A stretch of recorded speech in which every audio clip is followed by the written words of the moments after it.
mylėk Dievą ir mylėk kitą kaip save patį. Apie ką yra šitie žodžiai? Kadangi sakiau, kad būtent psichologija tai yra mokslas apie sielą ir kaip galima susieti va šitus Biblijos žodžius su gyvenimu.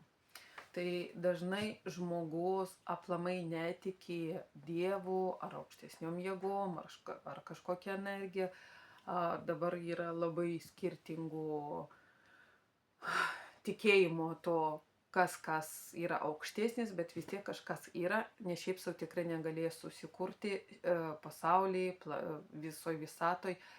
Ir kažkas yra kažkoks tas vidinis variklis, tai aš vadinu tą sielą.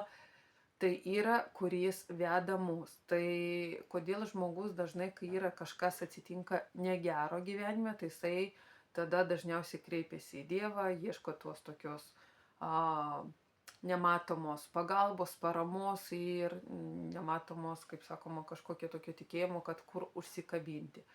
Tai pirmas dalykas, tai dažniausiai ne mes, o žmonės atsigręžia į Dievą ar į kažką aukštesnio tada, kai yra tikrai kažkas blogai arba labai skauda. Bet aišku, ne visi, daug, bet ne visi. Šiaip yra tas Dievas, kad Dievas duoda gyvenimą, duoda kažkokiu gyvenimo iššūkiu, kaip ir irgi Biblijoje rašo, kad nei vienas plaukas nenukris be Dievo žinios. Tai reiškia, viskas, kas vyksta, tai vyksta su Dievo valia, su kažkokiu Dievo planu, apie kurį mes negalim žinoti, arba gal ir galim gal nujausti, jeigu intuicija gerai išvystyta, bet dėl kažko. Ir tada grįžtam prie tokio labiau žemiškos meilės, tai kad mylėk kitą taip, kaip tu myli save, taip kaip save patį. Apie ką yra šitie žodžiai? Kad dažnai mes nepatenkinę savo poreikių asmeninių, savo meilės kalbos, mes pradedam investuoti į kitą žmogų, pradedam jį mylėti labiau nei save, rūpintis jo labiau nei savim. Tas kitas tai gali būti vienas iš mūsų tėvų, gali būti sutuoktinis, gali būti net vaikas, gali būti ir draugas ar draugė.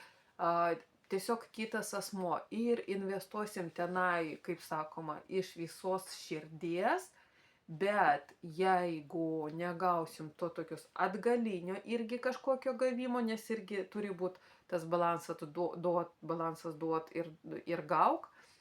Ir, pavyzdžiui, kai mes negaunam, tai kas tada prasideda? Tada prasideda kaltinimai, pykčiai, atsiranda nuoskaudos, kažkokie reikalavimai, ašgi tau padariau, ašgi tau daviau, o tu man nieko nei padarė, nei davėjai. Tai ar tai yra apie meilę? Ne, todėl kad tai yra apie davimą iš kažkokio vidinio savo trūkumo. Tai pavyzdžiui, kas yra ta sveika meilė? Tai toks savotiškai yra sveikas egoizmas, bet čia nėra taip, kad viskas dabar visi darysit viską, ką man reikia, nes čia yra nesveikas egoizmas, o būtent sveikas egoizmas, tai kame jis pasireiškia, kad taip, aš dabar esu pavargusi, pavyzdžiui, po darbų ir ten kažkas prašo kažką jam padėti ar dar kažką. Tai sveikas egoizmas tas, meilė savo, tai yra, kad atsiprašau, tikrai su mielu noru padėčiau, galbūt rytoj aš galiu, bet šiandien tiesiog neturiu jėgų ir negaliu tau padėti, nes turiu pasirūpinti savo fizinę, pavyzdžiui, sveikatą. Tai kaip pavyzdys toksai, tada kažkas nori, nežinau, ten kažkur nuvažiuot, kažkur, kur, pavyzdžiui, jums visiškai nepatinka. Ir irgi sakot, žinai, aš tikrai gerbiu tavo pomėgius kažkokius, bet tiesiog man tas nepatinka, aš mielai su tavim susitikčiau, galim surast kažkokio, susitart kažkokio tokio, kur mums abiem bus faina, o ne ten, kur tau bus faina, o man bus labai nefaina, nes, pavyzdžiui, ten masinių kažkokių renginių aš labai nemėgstu. Ir tada paieškom kaip kažkokią alternatyvą, kur ir tau ir man bus faina, nes aš su tavim tikrai noriu pasimatyti ir pabūt kartu praleist laiką. Tai yra sveikas egoizmas, kai mes būnam atviri, kai mes įsiklausom į savo vidų, kas man patinka, kas nepatinka, ko aš noriu, ko aš nenoriu. Ir ne taip, kad griežtai nukertam tos asmeninės ribas išstatom, ane, o tiesiog, kad su meile savo, su pagarba, su to rūpesčiu savo aš bendrauju su kitu ir bendradarbiauju su kitu, nes kai aš save myliu ir tausoju, tai lygiai taipogi aš darysiu ir su kitu. Aš gerbsiu jo pomėgius, aš gerbsiu jo laiką, aš gerbsiu jo ir finansus, ir sveikatą, ir visą kitą. Bet tai yra apie ką? Ta meilė savo tai yra, kad tikrai nebijoti būti savim, nebijoti būti pažeidžiamu, nebijoti būti atviru ir nebijoti tiesiog šnekėti ir parodyti save su savo poreikiais, su savo skausmais, su savo džiaugsmais, su visko. Tai yra darbas, pažinimas ir nebijot būtent parodyti kitiems, koks jūs esat iš tikrųjų. Bet pirmas dalykas tam, kad parodyt, tai jūs turit susipažinti su savim, koks jūs esat iš tikrųjų. Ir tai yra tikrai kelionė į save.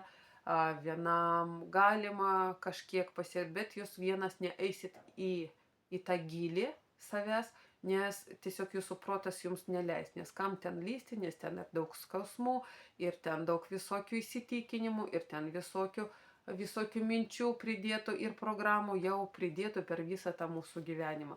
Tai jeigu norit laisvai jaustis, mylėti save, mylėti kitą ir tiesiog kurt laimingą aplinką, laimingą pasaulį, tai ateikit ir ieškosim kelią kartu į būtent jūsų gilį, tam, kad jūs galėtumėt po to tą gilį parodyti pasauliai ir parodyti su pagarba, su meile savo.